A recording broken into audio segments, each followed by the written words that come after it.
Hello, hello, hello, beautiful people. Welcome back to another episode of the USL Show. We are so glad to be back. We have a fun show for you. We have our first ever Player Shield winners in the Super League. We have stadium plans that aren't happening. That's going to be interesting to talk about. And it is Miami's world, and we are all just living in it. And we're going to get into all of that just a little bit later. But John, how are you? Doing really well. Happy to be back up this week. Ryan?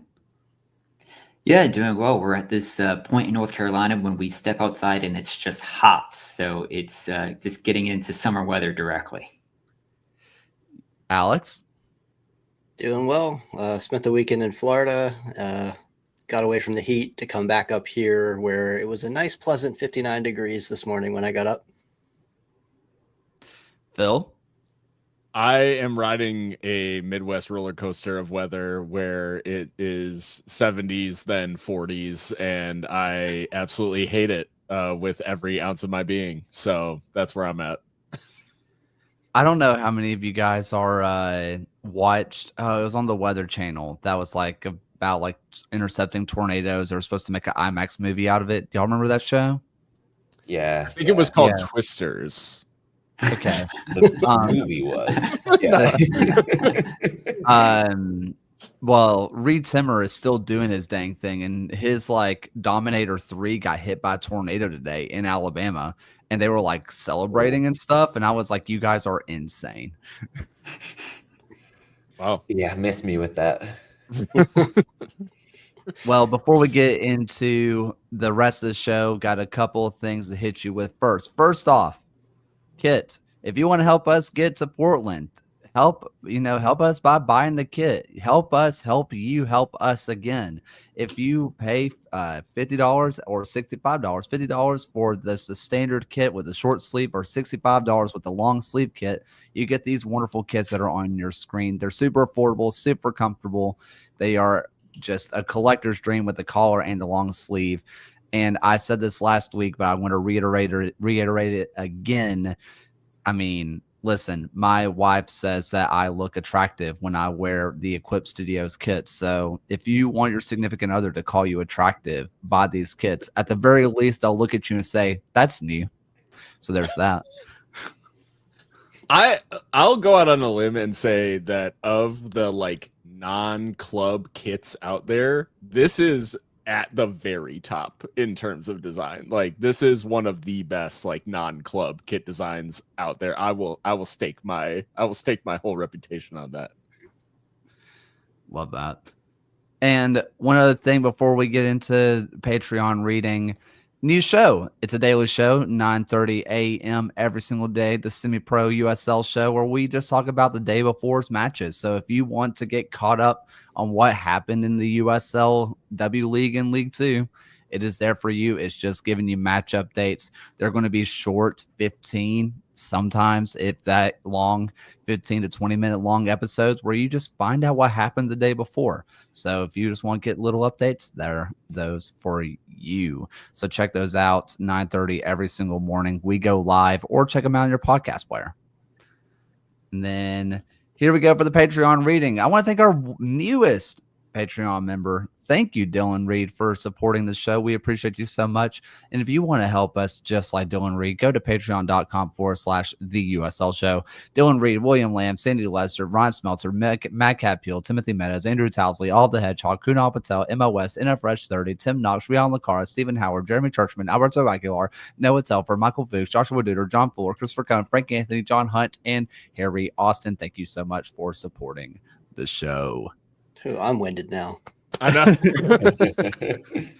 At some point, it has to be like a pre-recorded thing because I cannot do that every single week. Thank you for supporting us so much that you actually have to make us work. So thank you. Hey, let's get in some news. And really, there was only one bit of news, and it's that USL to Fort Myers isn't happening. After a lot of hubbub of USL needs to get into this market, the $350 million stadium deal is just not going to happen. USL is not going to Fort Myers. What are some thoughts you guys have? Yeah, the USL pulled out after completing the phase 1 assessment, said the conditions to move forward are simply not in place. And they cited they want to concentrate more on spinning up the USL Division 1 league, and Fort Myers did not really fit into that. Not enough scale, investment, and partner alignment in Fort Myers, and some of the city council members were blaming the relative lack of interest in and size of the market. John, you look like you have something. Just seeing that and knowing that this was going to be a League One team, it feels like we're just throwing D1 out there as an excuse. At the end of the day, we're trying to build a pyramid here, and the pyramid is thickest at the base. You need the cities like Fort Myers in the mix. Not every club is going to have the aspirations to say, awesome, we're going for the top of it. And I understand the partnership thing. I understand there were other issues here, but something rubbed me the wrong way about the way they position this from the league office perspective. So yeah, is it unfortunate for the community? Yes, but I think the USL maybe could have been a little bit less, I don't know, deceitful in the way that they are spinning. It kind of makes you question, like, where is the action that, because I would say the only reason that you turn Fort Myers down is if there's other better things sort of in the works. And I guess similar to you, John, I'm just a little bit confused about why they aren't. It's not to say that any project should get admitted to USL, because like, we want it to be serious. And at the same time, like you said, you just need a little bit of volume as well. Like, there's a certain amount of a funnel of teams coming into League One as you're feeding this sort of championship and top division dream. So yeah, it's a little bit confusing, especially given how bullish they were about it like not that long ago. So it just makes you think, like, what changed and what else is in the works. I'm sure there will be more clarity on this at some point in the future. Like, something will probably get out, but I just have to, at a certain point, like, you kind of have to trust that something was really, really sour about this deal where USL didn't feel comfortable moving forward. Well, for perspective, also, it was a USL-driven project, not a local ownership group.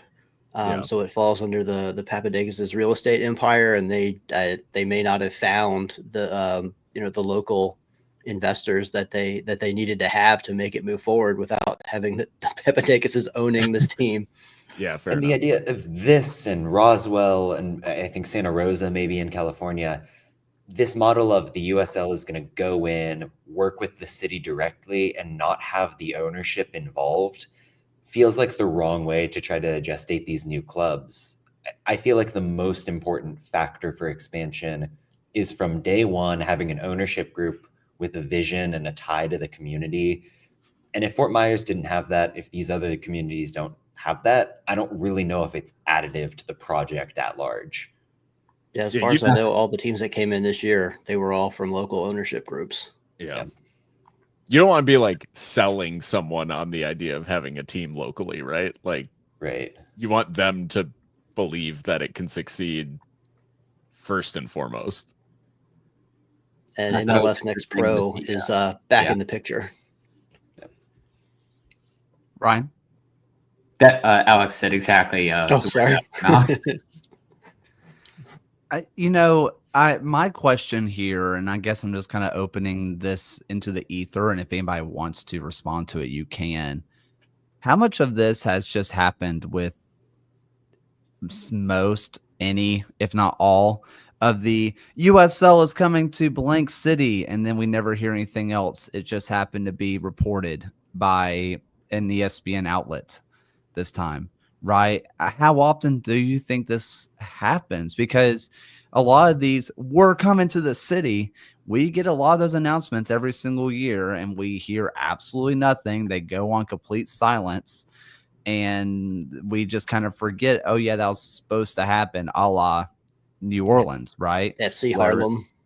Right. Harlem was another one, although I think they were in the academy system for a while, but still, we hear about a lot of these. It's going to happen, and talk to players, talk to owners, talk to general managers, and they'll tell you the same thing. The USL loves to announce crap. It's their favorite thing to do. How much of this is the status quo? It just happened to be reported. I mean, clearly the Papadakises in the league, they know what drives eyeballs towards the USL. It's league structure news, it's expansion. It's really not matches being played. Like, that is not the thing that people engage with in the soccer sphere in this country, like it or not. So does it hurt when you can throw out the Roswell thing last year, you can announce Fort Myers, and then they don't really happen? I guess if you're sickos like us, like, you're keeping mental track of it. But by and large, people will see the bright and shiny news up front and probably not follow through with the tracking. It's an interesting conundrum because I think the USL like genuinely wanted this to work out. But if you're just playing the bottom line, I don't think they see this as a bad outcome for them. Well, isn't it? There was a full article a few years ago. Maybe someone can help me out here, where they talked about McDonald's is very successful as a fast food chain, obviously, but their more successful venture is being a real estate agency. They buy all the best land around. And Ryan, you were going to mention the MLS Next Pro side of this. USL was probably just trying to get ahead and get the real estate, right? Clearly it didn't work out, but at least they got first dibs on it. The Founders, the movie you're looking for. Thank you. So, I don't know. Technically Any second final dibs. 'Cause MLS Next Pro won the first bid, and then they got booted out. MLS or USL came in second. Yeah, I mean, there's just a lot of announcing that ends up happening. It is very interesting that this ends up being just kind of nothing in the end, or that it gets reported. This is also, correct me if I'm wrong here, the stadium that they were going to revitalize was the old Red Sox stadium. Yes. What is it with the USL and going after like Red Sox minor league affiliates? They have Portland, they have Greenville, they have Pawtucket. Like they might as well just go for Boston at this point. Like they might as well just complete it. Get FSG involved. Oh. Yeah. Blazing Musket reported that Boston City is exploring a USL League One franchise. The League Two squad? Yes. Interesting. That's So. fascinating. We're just trying to If you haven't complete already, it. check out Alex's article that he published earlier today, just as an update on all the kind of USL expansion news. There's a lot of announcements. We love announcements. Is there any expansion slop? Yeah, if you go to our Discord, there is an expansion slop channel, and it cracks me up. I can't remember who was the one that suggested the name, but it made me laugh enough that I'm like, yeah, we're doing that. Any other news from this week that we didn't really catch up on? Well, Quiet week off the pitch. Quiet week off the pitch, but a pretty exciting one on the pitch, as we have North Carolina Ascent, or just the Carolina Ascent. They are not North Carolina, despite being in Charlotte. That they are the first ever Player Shield champions in the Super League. And it was cool. It's really cool to see. They are easily the best team in the Super League right now. And it seemed like they've been destined to win this Player Shield since roughly about February now. This just feels more like I can't believe it's taken this long, honestly. What do you guys think about our first ever Player Shield winners?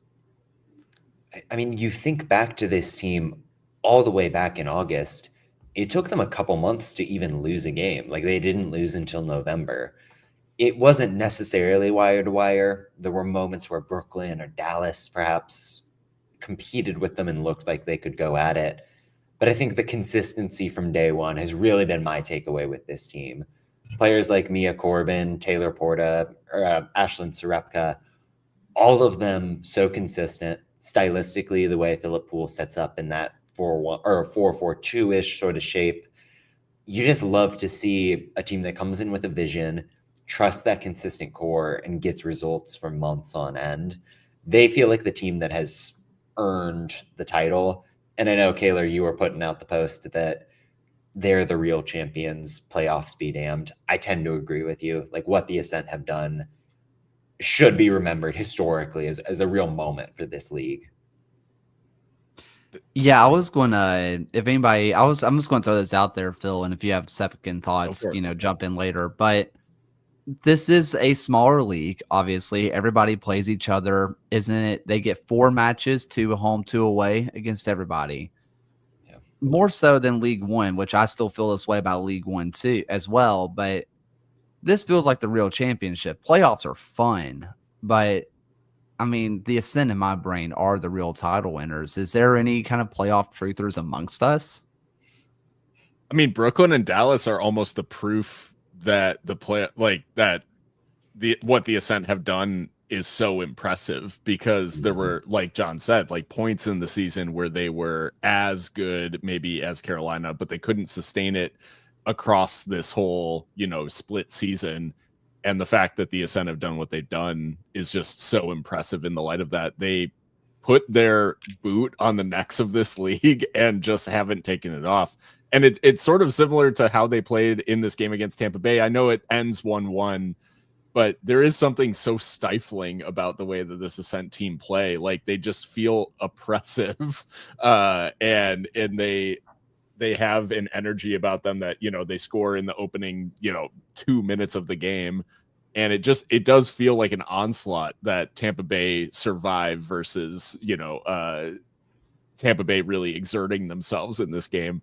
And I think, that being said, this game is a perfect example of why the playoffs can be such a trap, because Tampa Bay suffer really well. And against a team like Carolina, which have been so good all season, all it takes is a game like this going to penalties and the best team in the league could be out, right? So I think for me, what Carolina has done is, what we should think about come this season. And the playoffs almost will be like a League Cup, and a nice sort of prize for a team that can put it together in the playoffs. I mean, entering this match, or at least including this match, they've had 21 goals over the last 7 games played. In this run of form, they've earned more points than Lexington has earned all season. Like, this is, like, by all accounts, the team that is setting the high mark for what we're going to basically be judging future Super League teams against on, can they beat this year's Carolina Ascent team? Yeah, I want to throw out the second question before we get to just the general playoff race. How much of the lacklusterness of Carolina, because we kind of got caught up in the Brooklyn is so good. Look at the talent that Dallas brought in. They're bringing in U.S. women's national team talent.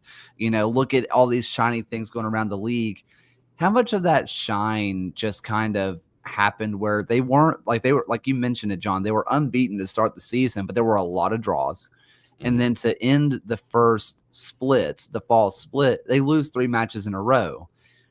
And it felt lackluster. Everything about what they were doing until roughly around March was pretty just like good. Nothing was spectacular like we were seeing out of Brooklyn. Even Tampa Bay at their best was dazzling. Like, it was so good to watch. It was a good watch. It was fun to watch. Carolina was just consistent. How much of that is just like we like the eye candy of what other teams were doing rather than just consistency? No, absolutely. Like, you watch this team from week 1 and you watch the performance this weekend against the Tampa Bay Sun. The principles are the same. It's not that flashy. It's very structured defensive soccer. They're hitting the same patterns through the midfield, game in and game out. It'll get them 2 goals, maybe 3 on a good day. It's not designed to run you into the ground. They're willing to grind you down, willing to be patient, and trust that they've got the talent to ultimately execute more effectively than their team they're playing against. And it certainly doesn't have the eye candy aspect, like you mentioned, with Brooklyn when that press was really clicking, or Dallas when they were really getting the wingbacks forward. But that's not what turns into points at the end of the day. And Carolina, more so than anybody, was able to get results when it mattered. Well, speaking of getting results when it matters, we mentioned Tampa Bay Sun.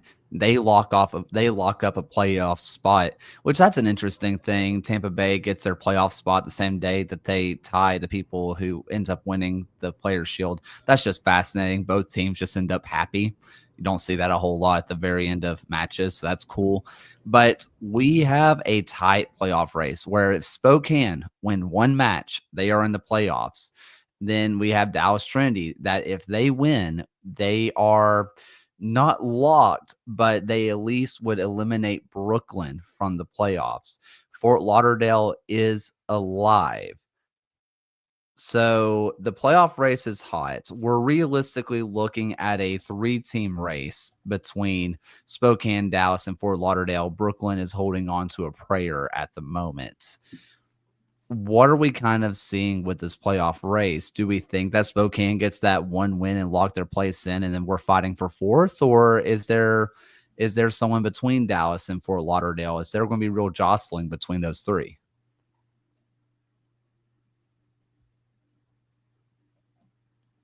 Anyone?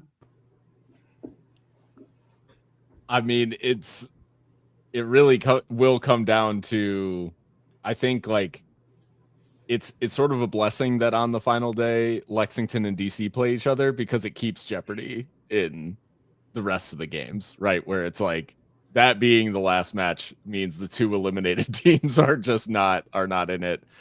The fact that Dallas has to play Carolina still, bad, like, obviously not ideal, but could Carolina be on the beach a little bit because they've already clinched? Like, who knows? Spokane versus Fort Lauderdale on the final day, like, could be for a spot in the playoffs. So yeah, I think the great thing about this is that there's jeopardy in it, and the remaining games, there's not a ton to be able to predict, like, one way or the other, because this has been so tight in the midfield. Yeah, I mean, seeing the form that Spokane has been in recently, Amina Ekic and Mackenzie Weinert both producing at the same time, that feels very hard to get past if you're anybody trying to claw your way back up. Brooklyn, we've talked about a lot with the struggles in the second half. I'm not positive there. But you watch what Fort Lauderdale did over in last week against Lexington. The way they used Felicia Knox as this tucked-in winger. They got clever with how Jasmine Hamid was playing. I almost want them to make the playoffs, and that's, like, not a prediction. I think a lot of it is going to come down to that matchup against Dallas. But yeah, I mean, gun to my head, I think it's Spokane and Fort Lauderdale, but that's the sexiness thing. The idea of teams I enjoy playing should get in. So I don't know if that's heart versus mind, but that's where I'm at. I mean, we'll get to the prediction later today, but the Fort Lauderdale Dallas match is pretty pivotal this weekend on deciding kind of where the playoff pictures sit. And John, you had mentioned this with Brooklyn and their well-documented struggles throughout the spring season, but wouldn't it just be like the most Brooklyn thing ever if they were to beat an on-the-beach Carolina Ascent to, like, really throw their hat into the ring here and get onto that 41-point mark? It would be fun. I don't think it'll happen, but as we are coming down to really the last 2 matches of the season, some people are going to be wrapping up their season. I'm just going to throw the question out there because maybe I'm getting caught up by the second half, but I also thought her first half was awesome. Is there anybody besides Ekic that you would vote for MVP? Because she is easily my MVP right now. I need to be talked off that cliff because there's no one else that I would even consider at the moment. I mean, Mia Corbin tied for the Golden Boot on the best team in the league. That's hard to argue with just because it's like the default logic for an MVP vote. But yeah, Ekic, in terms of the importance to what her team is doing, really hard to get past it. I know you were hyping up Jasmine Hamid for a lot of the season. Mm-hmm. I think Addie McCain might be the most important player for Fort Lauderdale. And I'll also cop to the fact that I vote for dumb players whenever I get a ballot. So thank goodness I don't have one for the Super League. But yeah, those are kind of the names I would have in the mix. Fair enough. All right. Are we ready to go on to some League One? All right, we're going to transition to some League One with a little bit of a tactic show. Become one of my favorite players in the entire USL because of the way he embodies the dynamism and freedom at the heart of the Portland system.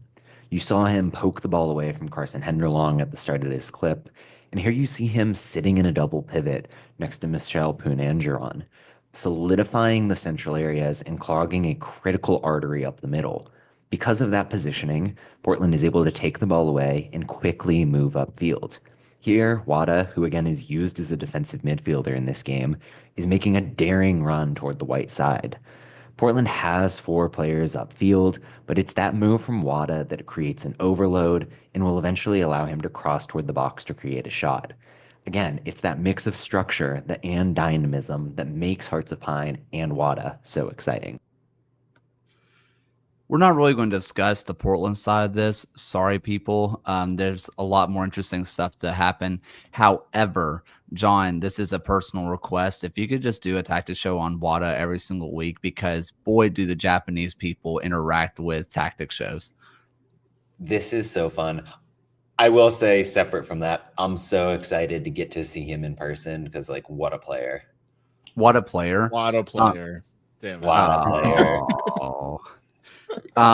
But yeah, no, like after seeing just like kind of interactions that we got from like the wider Japanese fan base, I totally understand why the MLB does what they do with Shohei. I get it. Right, yeah, Yosuke Hanya tactic show coming next week. Well, hey, we talked about Naples, and can we talk about the most fun, most sicko match of the year? And it's brunch time, field trip time, ball can't move time. It was Chattanooga 3, Naples 1. We have a fight, the second fight between Chattanooga and Naples. The ball doesn't roll. We're getting midfield, top left corners, and just all the chaos. It's my favorite thing that's happened in a long time in any kind of U.S. soccer. Yeah, it was a rain-soaked mess. I'm going to put it out there. I think Naples deserves I don't know. Maybe they don't deserve a mulligan. It was a trap match, and they fell into the trap, especially when 3 of their best players get a red card at the end of the match for whatever happened, scuffle, fist fight, whatever it was. Yeah, you can't fall into those traps. So, I was, yeah.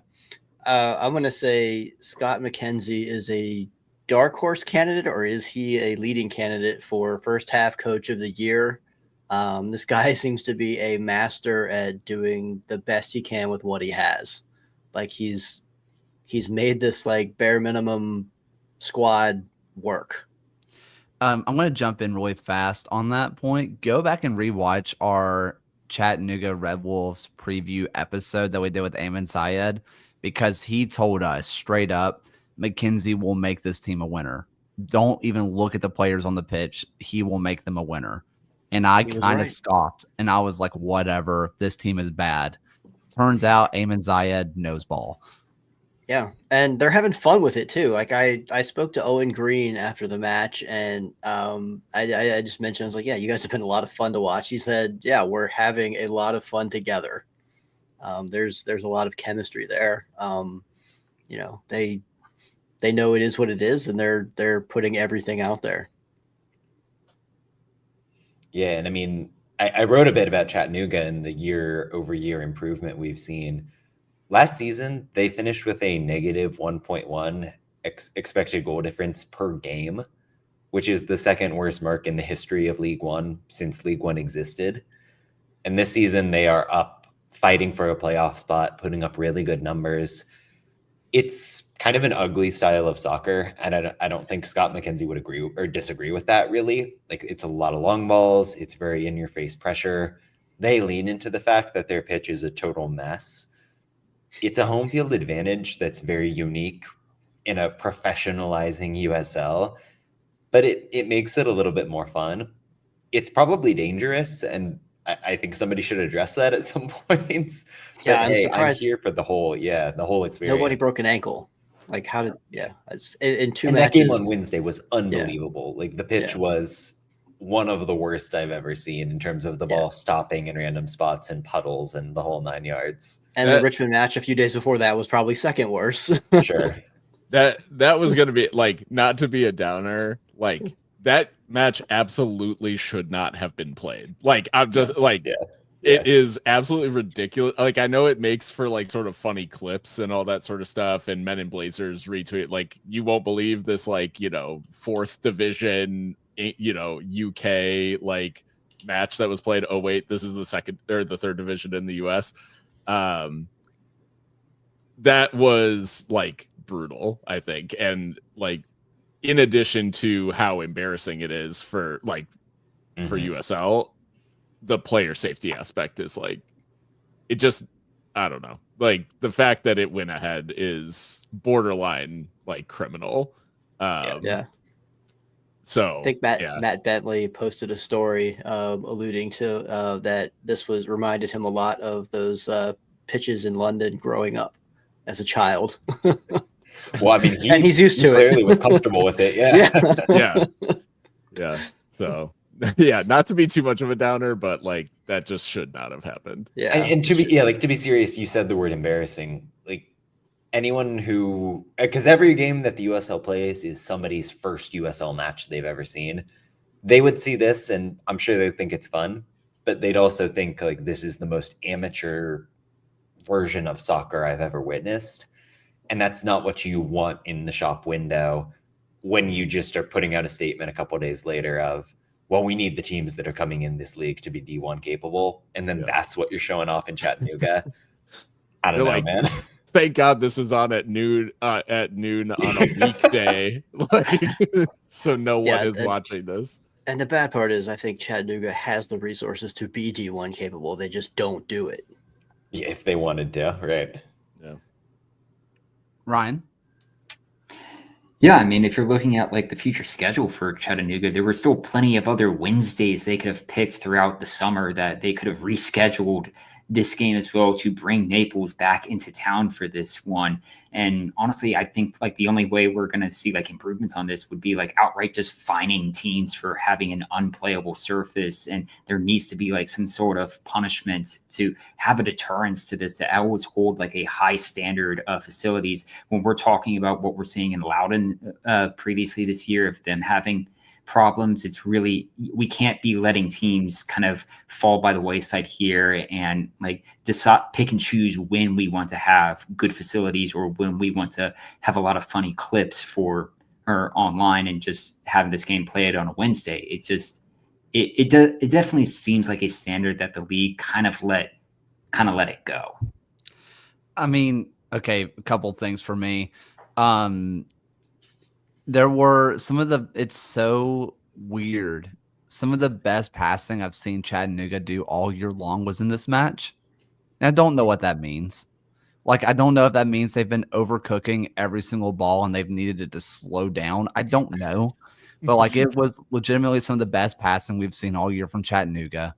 The own goal, like, that was legitimately top corner. I know some people are going to be like, why is goalkeeper off his line? If that was taken again and the goalkeeper's on his line, I still don't know if he saves it. It was that top corner.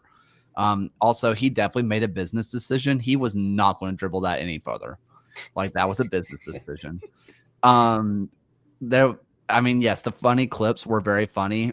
John and I posted the same clip at the same time, completely independent of each other. It was so good. Like, ball stops, other guy slings another guy, someone kicks the ball, a pile of mud goes everywhere, and then the ref gives the yellow. Like, come on, that's football heritage. And the last bit of it, we're going to get on the league about this Yes, this is not the first time Chattanooga's had pitch problems. They went on the road last year, 2 years ago, for what, 3 months, because they were putting down this grass field because they wanted to be professional and move away from turf. And they did this. So they didn't have a home match for like 2-3 months, and then they get this. But how much of this is also on the refs, right? Not just this. We talked about Loudon earlier. Was it 2 weeks ago that we had Loudon versus Lexington, and they were both wearing basically the same uniforms, and we just kind of had to live with that. And that's a ref's decision. The ref has to sit there and say, this is not good enough. Somebody has to change, right? Usually it's on the home team to change where their away kits. We can get into all that. The ref also could have looked at this pitch and said, this is not playable. Yes, the word could have come down from the league office and just basically been like, this is awful. But also the league office probably trusted the referee to do their job. So, yes, I would be curious how much like leeway the refs feel to potentially postpone a game for field conditions.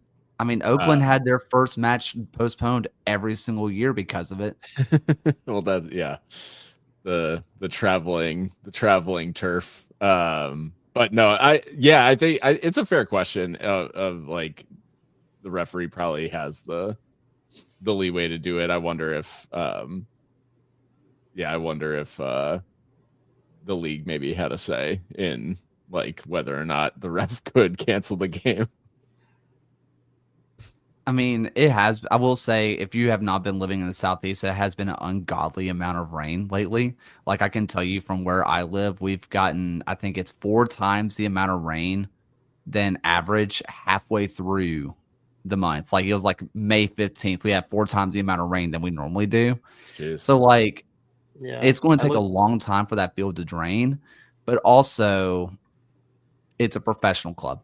Figure it out. Chattanooga had like I think 10 inches of rain that week, and they had, even after the Richmond match, they had another, I think, 5. Like half of it came between the Richmond and the Naples game. It was just nonstop. That's rough. I don't know. I mean, is there anything we could even talk about else with this match? I mean, we kind of got, it was funny. It was absolute sicko stuff. I mean, the high school field trip in the away or in the SG end was the cherry on top of all that for me. I loved it. I yes. Was it dangerous? Yes. Is it a bad look for the league? Yes. Will I probably go back and watch it again to laugh? Also, yes. Whatever teacher got that field trip approved, just laughing their way to the bank. Any final thoughts on this one? All right. Well, hey, let's go over to Texoma, where they get their first ever win as the Double Birds take down the Owls in a 2-1 victory. What say you guys?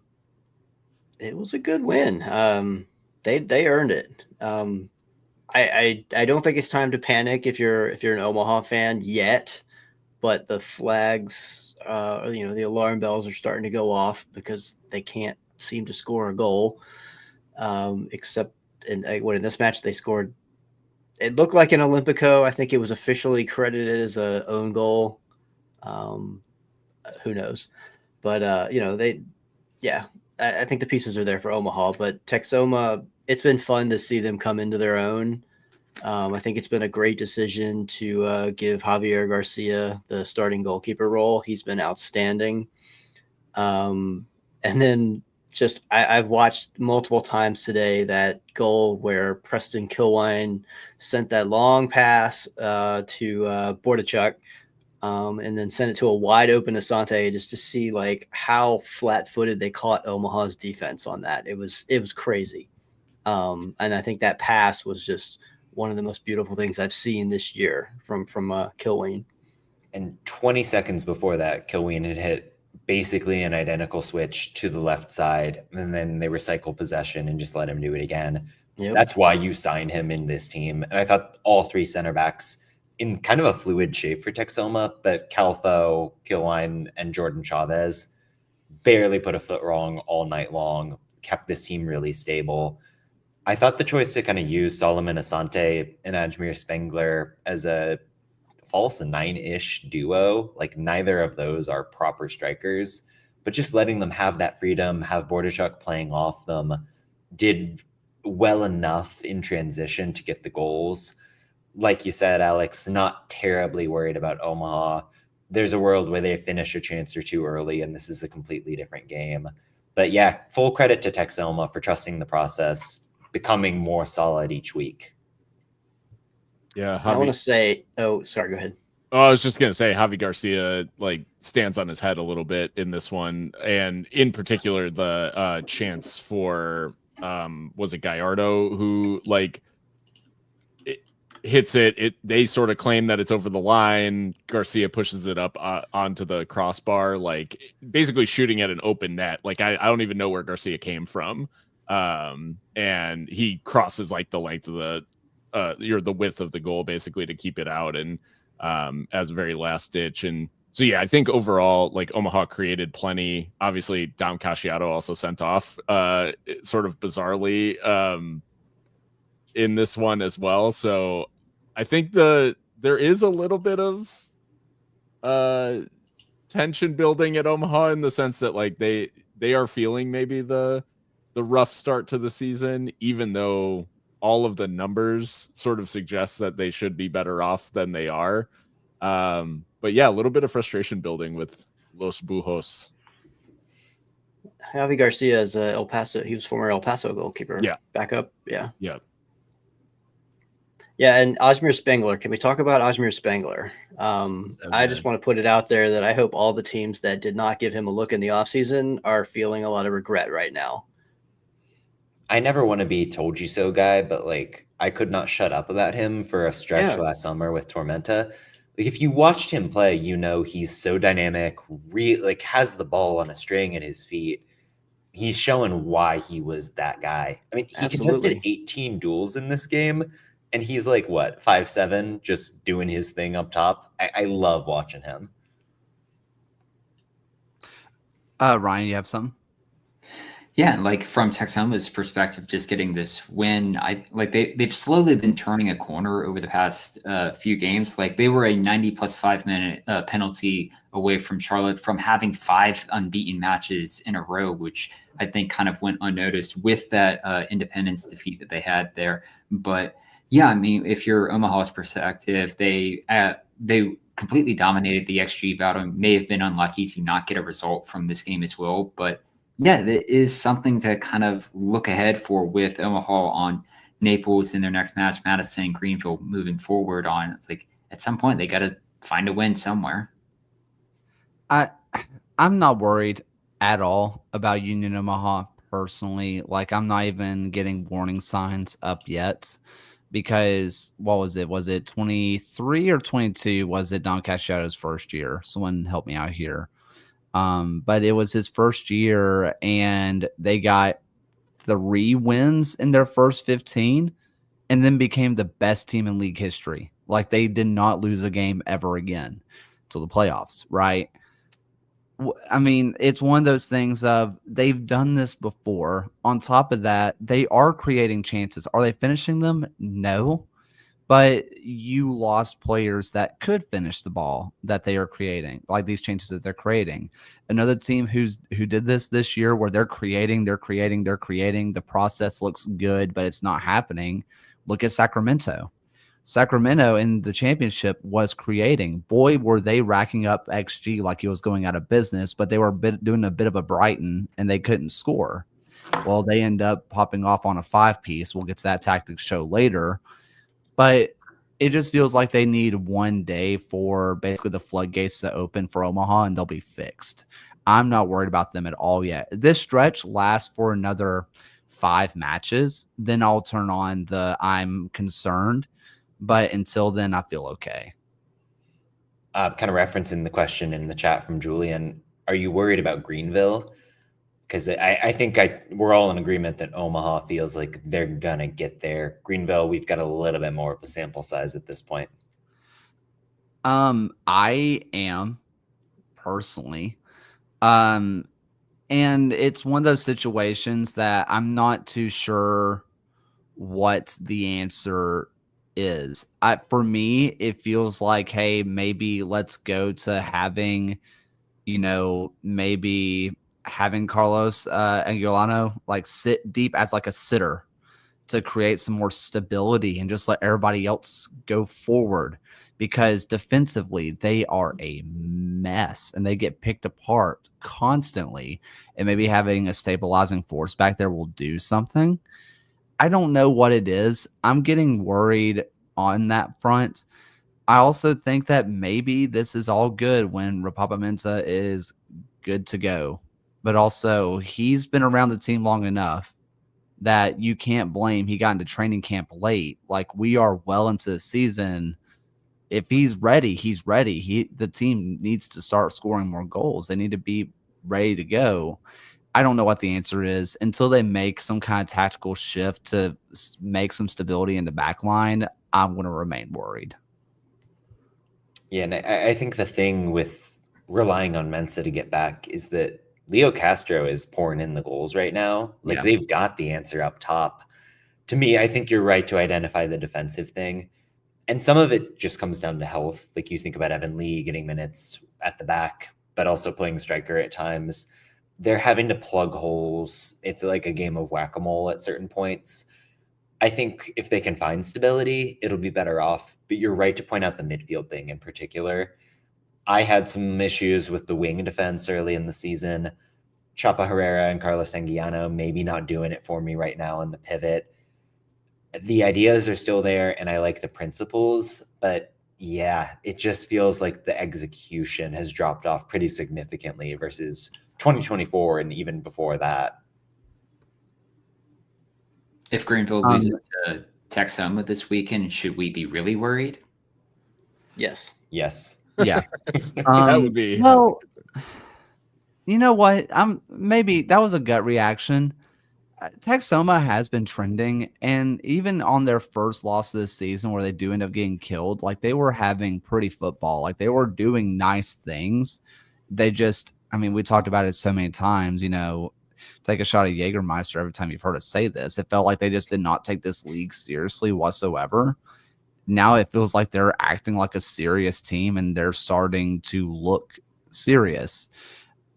I don't think that if you're going purely off points, I don't think that you should be concerned, because, right now Texoma and Union Omaha are in the same exact place in terms of points wise in their form. And if Omaha beat Greenville, we would not bat an eye. So that was a gut reaction, but I'm actually going to say no. Texoma is actually overperforming their XG right now, which I would not have expected.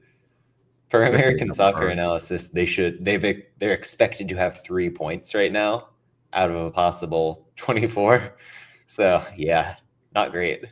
Love that for the double. This is overperformance. Yeah. And like, if we're looking at the table right now, to their credit, a win and they could be level on points with AV Alta and Madison right now. Yeah. I want to ask a question of you guys. We're going to do this live on air. Do we want to hit the Spokane match, or do we want to go ahead and go through the championship? Well, I was just typing in the chat. We should probably skip Spokane in one of the championship games, so we're on the same page here. Lovely. Alex, do you want to give like a 1 minute thought on the match? No. I think okay. I'll just say that Spokane, they're playing on another level. They went 77 minutes. They played down a man and still walked out with a clean sheet win against the highest scoring team in the league. The red card seemed to woke them up. They shut down Richmond at every turn after that. And the scary thing about Spokane, I think John also has mentioned this, is that they don't even appear to be playing at their full potential yet. Yep. All right. Ready for the championship? Let's do it. Let's go. Got the win of the weekend against the Las Vegas Lights on Saturday, and their midfield interchange, the way they got involved, was so impressive in the effort. Here, Jack Gurr possesses on the right side, forcing Las Vegas to sit in and setting up a 3-man interchange between Christian Pirano and midfielders Nick Ross and Blake Willie. You see Willie and Pirano essentially trade places, bending Las Vegas. Meanwhile, Ross sort of sidles inside, drawing the defense that much further in. That reestablishes the passing triangle, but it opens up space on the right for defender Jared Timmer to step forward into. You literally see Ross pointing out that gap. He knows that Timmer can take advantage, and ultimately this is going to set up a cross that puts Sacramento in the lead. It's terrific team play and why this team has such vast potential in the West.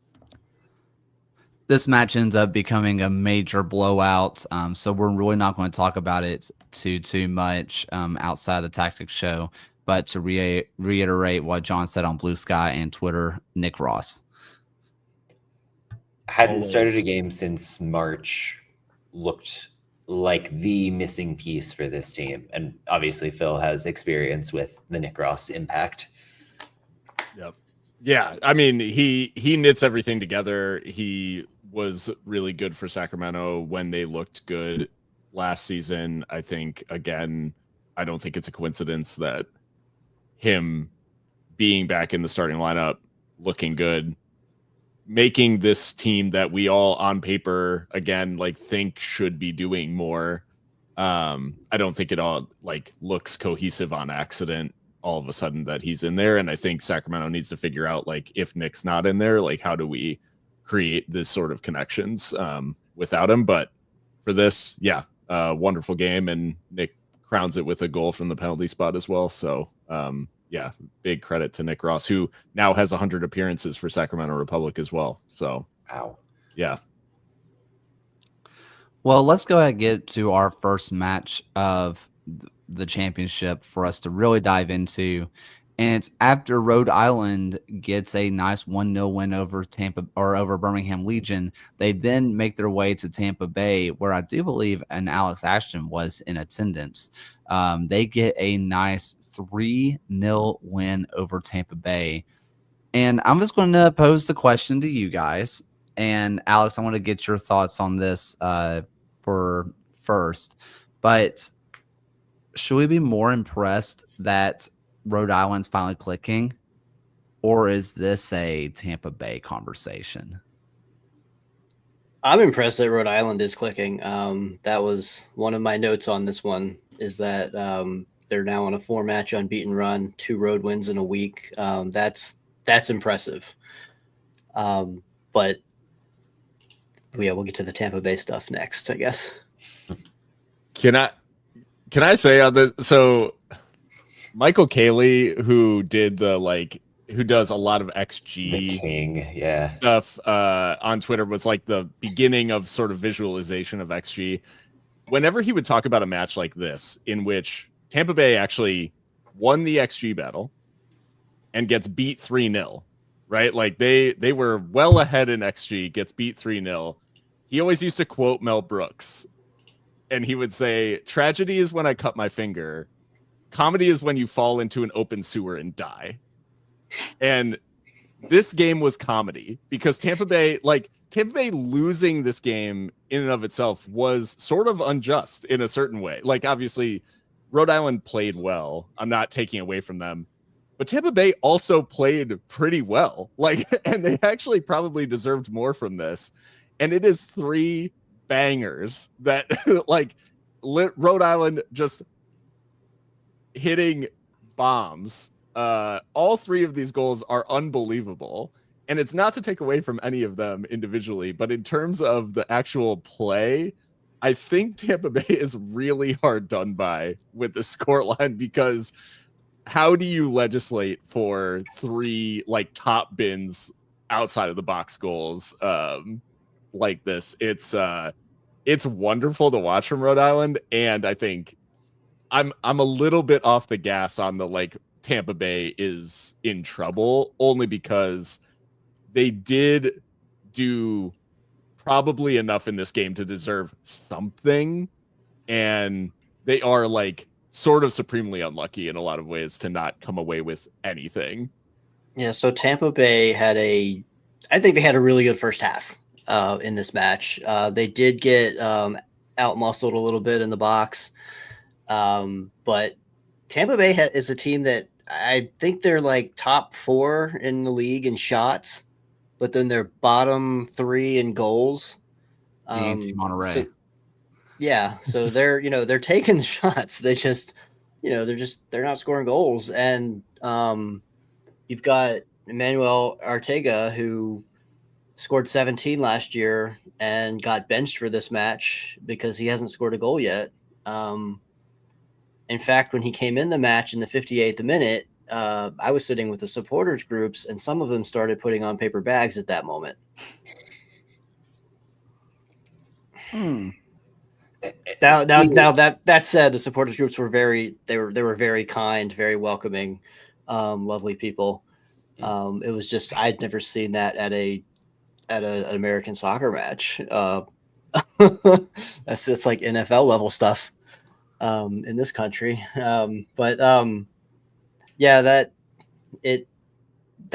goal in the 45th was it 40 45 plus 5 in the first half. It killed the momentum. And the second half, I think Rhode Island just dominated. Tampa Bay couldn't get out of the midfield.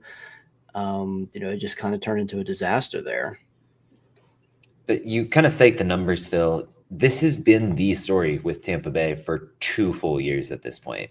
Yeah. They're XG darlings. They put up the shot numbers, but it's almost volume more than quality. You never feel like they're the team that's really getting the golden opportunity. And when they make a mistake, it's almost always lethal. And I think about that Clay Holstad goal, which was unbelievable. What a strike from him. But it starts with the 3 midfielders completely losing their organization, allowing Clay Holstad to get a touch on the edge of the box. This is somebody where you look at him and he is going to punish you from that area. He is such a clean striker of the ball. What mental slip up happens that allows him to get there? Why is the defense not stepping up to make sure he can't have the shooting angle? There are just so many little things that Tampa Bay isn't getting right. And even if it's momentary, it compounds for them. And it's the reason why they're sitting on so few points right now. And that is totally fair. And I would also like to add that Clay Holstad generating that amount of swerve on a shot from open play is unreal. Genuinely insane. Like I could not believe the amount that ball moved. Ryan? And this was Tampa Bay's worst defeat at home since October 2023 when Birmingham was able to beat them 3-0 at home as well. And you look ahead on the schedule for the Rowdies, if they're not beating Lexington this weekend, I'm extremely nervous about their next few games in the league of Louisville, Miami, and Pittsburgh following this. A couple things for me, and I've been on this boat for a long time. Clay Holstad is the best pure striker of the ball across any of the leagues. There is no one who can just strike a ball like he can. Most of the time it hits the top left post and doesn't go in, but it is just unbelievably pure every time. Second, you can just mark down that Zach Harivo is going to score against his former team. He just always seems to do it. I don't know if he's scored against San Antonio yet, but he always just seems to do that. So good for Zach. In the last little bit, and John, you mentioned not closing things down, not being able to keep the midfield tight. I talked to Mark Briggs after the Detroit City match, and I promise this connects. And he mentioned a lot of times about the team being slow or whatever. And I finally asked, I was like, what do you mean by slow? Is it literal pace, or is it processing speed? Is it how fast the ball goes? And he mentioned it's a combination of how fast the ball goes and how fast processing speed happens. I think that Tampa Bay has always relied on being physically gifted, just beasts. But this is the same team they had 4 years ago when physically they could do that. A lot of this team looks like they've lost a step, so they're playing how they used to.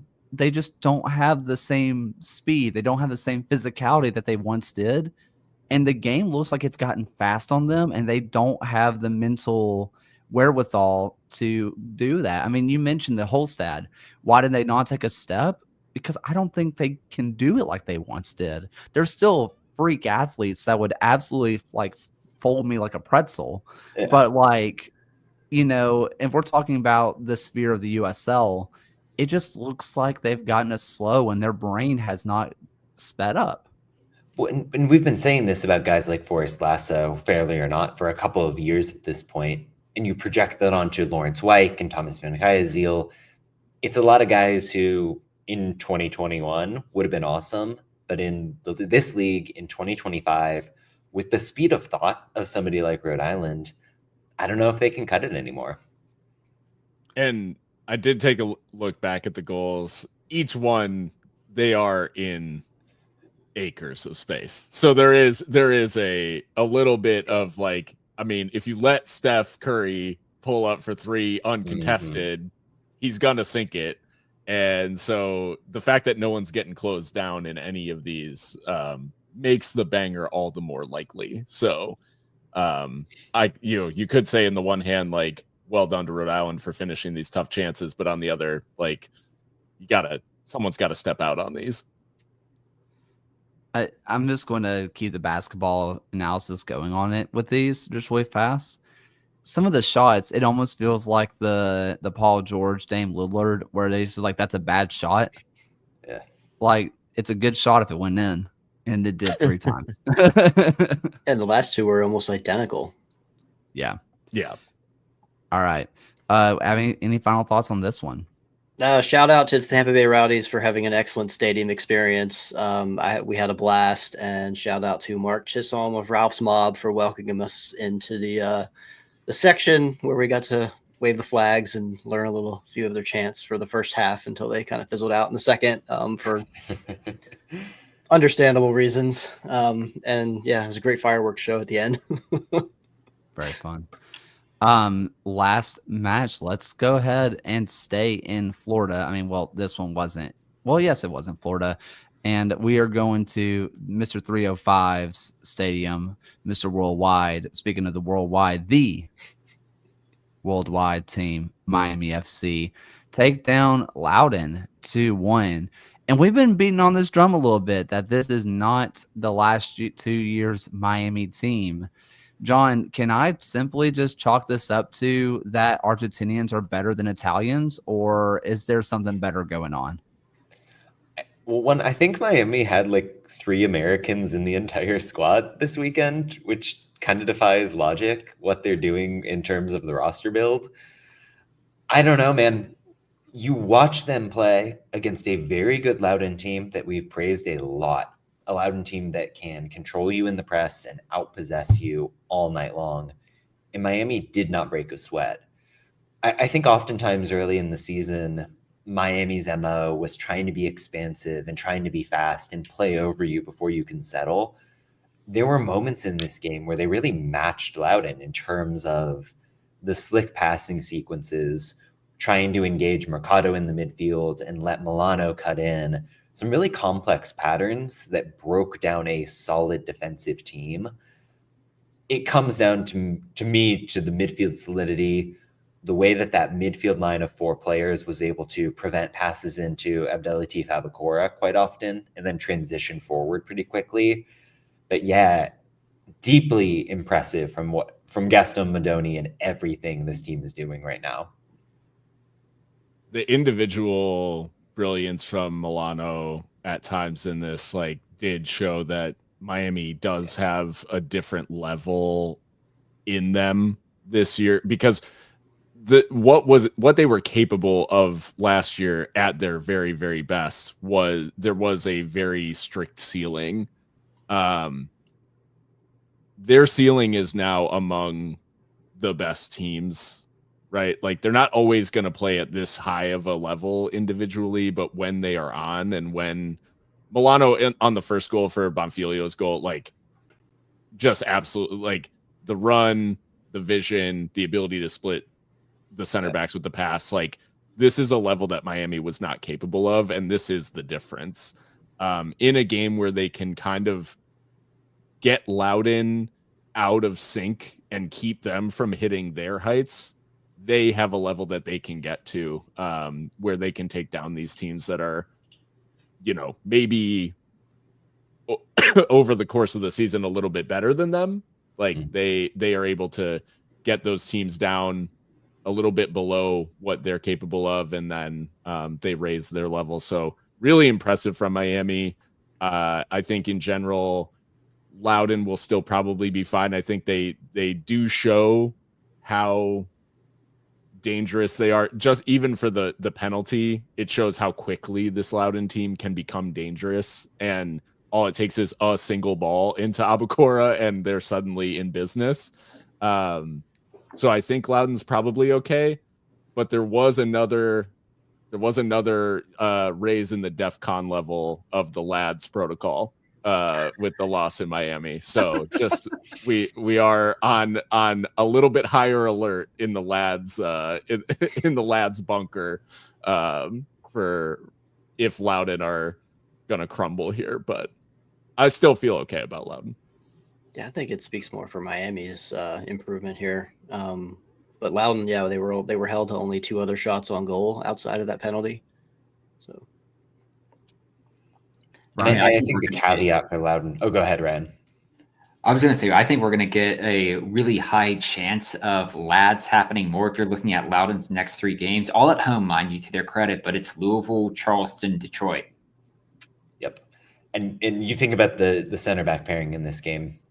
Keegan Tingey, who's been a star right back, was on the left side of the pairing. And then Cole Turner, who's barely played a game in the last 3 years, essentially, and often as a defensive mid at prior stops. 2 capable players, but if that's your center back pairing against the schedule Ryan just laid out, you're not feeling great about that. Locomotive legend Cole Turner. That's right. Yeah. I don't want to say this about Loudoun too much because I do like what they've done. I really, really do. I think that this is sustainable, but I think I mentioned this a few weeks ago where we're getting to the part of the season, and John, you kind of talked about it already. You're only as good as your players on the bench. Yeah. And it seems like we don't know what kind of wage they're working with to bring people in. Oliver Gage brought in a literal bare bones staff and made a best team arguably in the league, but that's a starting 11. What do they have to make up backups? And that worries me. Same thing I said, I think last week when it was just Alex and I feel the same way about Miami, where I love what Miami's doing, but they're all 35 and like might die once it hits like 99% humidity. Like, how are they going to last when somebody gets hurt? Do they have, I mean, we know that Miami has the money to reinvest, but will they do it like they once did? And I think the interesting thing, if you look at who didn't play in this game, Alan Gavilanes didn't play a single minute. Alejandro Matrano, who's been a capable defender for some bad teams, but capable nonetheless. Like, those guys did not touch the pitch. That's depth that even a team like Loudoun doesn't really have. Loudoun's final subs were teenagers, just academy kids that they brought into this game. At least Miami is going to have a roster of 18 pros. And it might be someone they signed from the Argentine 3rd tier this offseason, but that's a guy with experience. And I think that matters. I don't know. It just makes me really worried on just kind of all of it for both teams because I want to believe because they both look good. But I just don't want this to be a lads situation, right? Of, man, they fell off again, because I feel like while traditionally that does work, Phil, this year does feel different. But if they don't invest the money, it's, different story, same ending, right? For Miami, if they don't reinvest or if they don't add people that are in their prime at the moment, like, we'll see. I don't know. But it was a fun match still, nonetheless. Also, John, you got a nice little kit from the Miami FC. I did. They launched their Pantera kit today with a nice panther on it, and I was lucky enough to get it in the mail. So shout out to everyone at Miami. If you're listening, we love you, and we'll always use the in your name. Always. One question I just wanted to Respect. share to the group, just with these two clubs meeting again on August 30th, there's currently 11 points separating them in the table. Will Miami be above Loudoun in that time? To put in a quick stipulation, Miami is playing 3 extra games in the league in that time than Loudoun. That Loudoun has 10 games between now and August 30th. Miami has 13. Loudoun will be above them, but they will both be in the top 6. There will be an equalization. Yeah. Yeah, it might be like a 4-6 matchup, but like they will be teams in the hunt for a potential home playoff game. How about that? Well, I'm going to kind of flip the question a little bit, Ryan. Are these two teams kind of knowing what they have depth-wise that might start really prioritizing the Jägermeister Cup in order to get some kind of silverware from the year? Miami got that result on penalties first time out, so that's a nice little boon for them. Like they're starting from a good position. Loudoun is in a bit of a hole already. Like they lost to Lou City first time out. If they have a tough round a week from Saturday, you could see the end of that stretch really being like rotation games for them, which could help given the depth issues. But yeah, fascinated to see how Ryan Martin handles that. Wait, Loudoun won against Lexington, right? I thought it was Richmond that lost Lou City in the Jägermeister. Oh, yeah. They've played, I'm thinking of the It Open was Cup. Open Cup. Yeah. Yeah. Too many cups. There's a lot of cups. So Loudoun has 3 points. Miami has 2. Sure. Anyway, I just thought that would be an interesting little caveat. We're going to get a quick open floor before we get into predictions. And like quick, I mean really fast. We were going to talk about New Mexico, and I feel really bad because New Mexico deserves to be talked about. They're a really freaking good team, like a really good team. But unfortunately for New Mexico, they are just at the level of being so good that they don't really get talked about. It's usually your 3 through 10s that get talked about a lot. I just want to throw it out there that New Mexico is a really good team, and I promise we see you. You're just a really good team, too good to talk about. And hey, New Mexico folks, I'm seeing you play live in 2 weeks, so I'll talk about you then. Where are you It going? seems like at Phoenix, but whatever. Oh, are you going back home? I am. Good for you. Nice. Yeah. I don't know, like 2.5 of their XG were from 2 penalties and basically open chance goal at the end. So this was the other game where like if Orange County scores a goal early, Orange County probably wins 4-0 just with the momentum. But the game don't work like that. Taylor Maples taking penalties from center back rules. Best thing in the league. If we can get Lou City versus New Mexico and the final pin for both of them is Tosh versus Naples, I'm all the way in. That's what we need. August 23rd. Phil, you had no other agenda, New right? Mexico play. Okay. Phil, you had zero agenda in what you just said, right? Yeah, obviously unbiased. Numbers never lie. Any other open floor thoughts? John had mentioned Indy it 11 with- are depressing. That's all I have to say. I hate them. And on that note, I think El Paso, like my new narrative around El Paso is that they are very, very good at even score, but they might be the worst team in the league at playing with a lead. They become awful. The bigger their lead gets, the worse they play. Let's see. This is just. Oh, Ryan, you had something? Yeah, I was going to give. It's slowly at least been coming around, but John, you had mentioned seeing Phoenix in a few weeks, but credit to them with back-to-back victories, and I think they're on a 4-match unbeaten run in the league as of right now as well. So they've climbed into a playoff spot, and they're slowly starting to kind of figure things out. I said preseason that I thought Phoenix was a playoff team. I am a Madoka truther, and I will do anything for him. Like I really hope that they make it because I believe in him so hard. Love it. Let's see. This is not really a Birmingham thought more than it is just Mark Briggs is awesome. Like if you have a chance to just talk to him, he is a wonderful human being. Just like talk to him sometimes. He's just great. I love Mark Briggs. Okay, predictions. Let's get into them. Lexington versus Tampa Bay. This is championship. So can Lexington find their way into not being the worst team in the West, or is the downfall really happening for the Rowdies? John? Yeah, I've got a draw here. These are two teams that I'm pretty low on at this point, but I think that the way that Lexington can kind of put their foot on the ball and really set the tempo means that they are going to limit what Tampa Bay does best, not let them get out on the break via players like Leo Fernandez. To me, it feels like maybe a 1-1 game in the end. I mean, Right. I think this is the first meeting of our stoppable force v movable object of that. I'm agreeing with John on this one, that I think it will end in a draw, and the narrative surrounding both teams needing a win will continue for another week. Alex?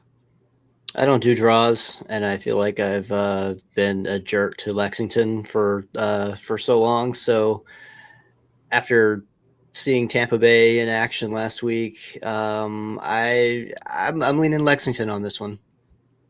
I have someone who's joined my cult. Welcome. Phil?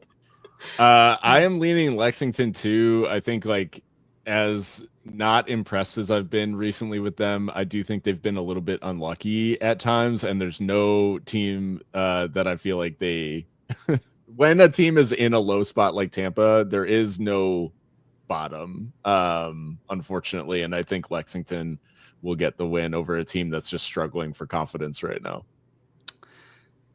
One thing that Lexington does have going for them is nice bit of physicality, like a nice bit of speed for them. Like they can take advantage of, we kind of mentioned it's a bit slow at times, Tampa Bay, and then they can get in behind. I don't think it's going to be a high scoring match, but this does feel like Lexington breaks this night just a little bit. I'm taking a Lexington win. Let's go over and take some shots at glory, people. We have Knoxville hosting Indy 11. We've already seen Knoxville take down a championship side, but hey, Indy 11, despite depressing John, are no slouches themselves when it comes to the Open, or it comes to the Jägermeister. So, what we got going, John?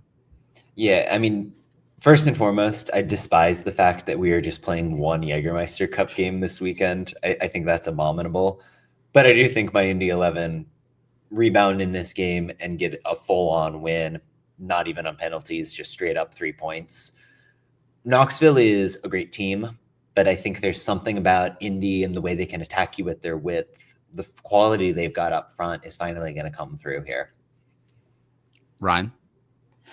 Yeah, I've actually backed Knoxville on this one. I do think if they get another victory here, it will be on penalties like they were able to against Tulsa. I really point to that one as a way to just kind of show across USL Championship and League One that the League One teams are much closer to the championship teams. Not across the league, but a lot of the teams are a lot closer than some championship teams will give them credit for. And so I think Knoxville get the win here, and I think they even score the opening goal.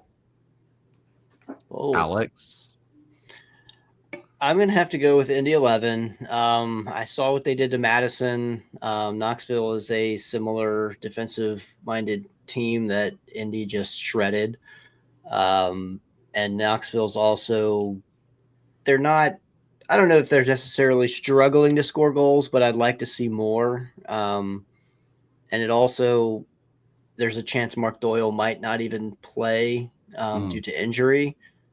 So I don't think things are pointing in Knoxville's direction for this one, unfortunately. So I'm going to go with Indy.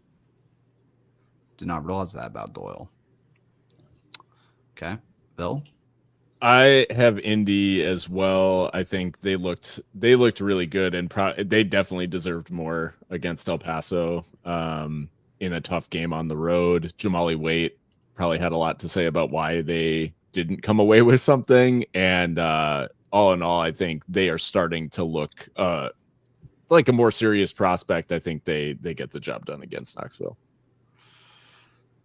The Mark Doyle things kind of changes things for me. I was fairly confident that I thought one Knox could win this, maybe in PKs, but still win it nonetheless. John, you mentioned just kind of the width taking down one Knox. I feel that this is a one Knox team that can be pretty compact, be hard to break down. And if Indy starts relying on width and doing kind of those, cutbacks to the second six, basically or like kind of just cutting the ball back by crosses, I feel like this is a one Knox team who can handle that. But if Doyle isn't playing, that really changes things for me because that's kind of who I figured would be their goal scorer. Ryan, I'm changing it to Indy. Like everything was kind of hinging on Mark Doyle being in this team for me. Now, to be fair, Knoxville is not the greatest at communicating this type of stuff this year. So there's no word, but he did miss the last match and went out early. The prior one. Got him. And finally, we have the playoffs. How are they going? What's going to happen in the Super League? Hey, it could all be kind of decided with Fort Lauderdale versus Dallas. Things can get very interesting in those final two playoff spots. What say you, John? Yeah, I'm going to go back on what I said about an hour ago on this podcast and pick Dallas Trinity to win this game. I've mentioned a couple times in similar matchups here that I really trust how Dallas defends against teams like Fort Lauderdale that really rely on that spark up the wings. So, yeah, Trinity. Ryan? I've gone with Fort Lauderdale to get the victory here and make it a really exciting final day of the season. Alex? I picked Dallas in our pre-show chat. I'm going to actually reverse that, and I'm going to go with Fort Lauderdale playing the spoiler against Dallas. I think they're on a bit of a streak right now, and Dallas is not. So, yeah, I'm changing mine to Fort Lauderdale. Phil? I've got Dallas in this one. I think the last time out against DC, Dallas takes a 2-0 lead. I think they start to coast a little bit, and they kind of let their foot off the gas. Now they don't have the ability to do that. There is no margin for error. But I think that will actually bring the best out of this Dallas team, and they'll get the job done with their backs against the wall in the playoff picture. I'm really torn on this one. Ryan, I do not remember what I said pre-show when we did this, but I am super torn because this matchup is very even. 1 win, 1 draw for both teams, and 1 loss, of course. But I also feel like this Dallas team, you can exploit their three-person back line with the fact that they have these inverted wingers that cut inside and can break the channels. I am going to go for Lauderdale. I don't like it, but that's where I'm going. So that was what you had changed that from your pre-show pick. Okay. That was a toss-up for me. This is why you're winning the prediction game, because of sharp commentary like this.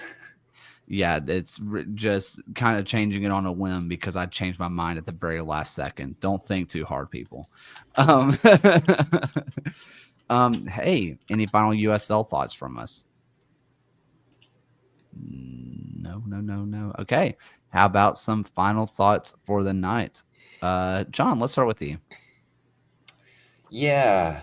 Last Thursday, I got invited by Pro, who assigns referees and trains referees, to give a speech about tactics in the USL. And I got about 90 referees on the call. Just, listen to me talk. So shout out to the refs, anyone who's listening.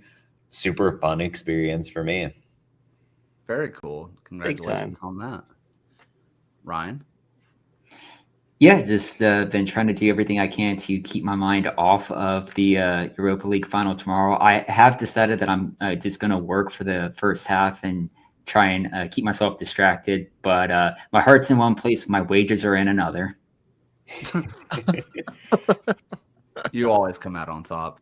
Alex, Shout out to the Washington Capitals for getting eliminated in the playoffs before my YouTube TV subscription trial expired. Wow. Clutch. love that for you. Phil. I think I mentioned the last time I was on that I was committed to watching Andor. That was like my project, and so I got sick in the in between that, and not only did I watch Andor, but I caught up to Andor before the last 3 episodes aired. Let's go. I can honestly say that is the best Star Wars. Like. Mm-hmm. And probably the way that's released is like the 3 episode little chunks are sort of a movie. And season 2, 7, 8, 9 is probably the best. Like that is the best Star Wars movie ever released. Like that hour and a half or whatever is the best. That'll be the best movie I see this year. Like that is unbelievable stuff. It's insane. So good. It's just good TV, like regardless of being Star Wars, it's just like insanely well written television, which is so refreshing in a sea of like low grade, sort of like Marvel, thinking about like franchise, like just pump out as much stuff as possible. Andor's genuinely insane. I'm also very excited for new Wes Anderson. Anytime a new Wes Anderson drops, I gotta see that, and I am seeing Friendship this weekend finally. I saw it last weekend. You're gonna have a good time. I am very excited. I have to go to fucking Ann Arbor, for like just to see this movie, and it's insane to me that it's not even available in this town that I live in. But anyway, I've not laughed as hard as I was laughing like in a movie theater in half a decade. So yeah. High expectations. I'm pumped. So yeah, I've just been I'm in that media consumption mode right now. Okay, I'm going to just ask a question because we're talking about Wes Anderson, and I just don't kill me. I have not seen a single Wes Anderson film. I'm not a movie guy. So what do I need to like? What is the quintessential start with this one? I think the Royal Tenenbaums. Yeah. It's very Wes Anderson-y, but it's a little bit. People will say that more recently his style has got over stylized and a little bit stodgy. This one is a little bit more like you can feel human emotions happening. Okay. Cool. All right. And then Grand Budapest Hotel. Yes. Right. Perfect. And if you want a fun for his kind of like animation one, Fantastic Mr. Fox is up there for me as well. That's a good accessible one. Yeah. I've always heard that one was good. I never watched it, but I've heard that was a good one. Cool. Let's see. Final thought for me. Just happy anniversary to my wife. Like weather got bad, got a little sick, so we couldn't like do all the things, but like she can probably hear me, maybe. Like love you. Happy anniversary. Thanks for letting me do a podcast. So y'all had a fun time over the weekend though. Yeah, we went and watched Tchaikovsky's Fifth Symphony at the Alabama Symphony. Awesome. They have a new conductor who is stunning, and oh my gosh, Sly, the principal horn player. If you're someone who follows symphonies, follow her. She is going to make her way to a major symphony very soon. She is stunningly good. Wow. You are not going to hear a better Tchaik 5 than what she did ever. She is so good. So if you're someone who's in that scene, follow that name. She is amazing. That rocks. Yeah. Let's see. Hey, go check out all the content. John puts stuff out like every day. It feels like Ryan has articles that drops Thursday? ? Friday. Got it. Thank you. Alex has stuff coming out all the time. Phil, you have Seriously Loco dropping. What is it? What day do y'all drop this week? This week we'll probably record. It'll probably come out Thursday. Cool. Question mark. And all the content. There's so much content coming out. Just absorb it all, enjoy it, have a good time. and buy the kit. Check out the Semi-Pro USL show. Check out Kids Season. There's so much good stuff going on. Appreciate you all so much for listening. And for the first and final time tonight, here's Alan's voice. Thank you for watching another episode of the USL Show. The USL Show is now proudly part of the Protagonist podcast family. Please go to protagonistsoccer.com to check out more work. Thanks for stopping by. We'll see everyone again next time.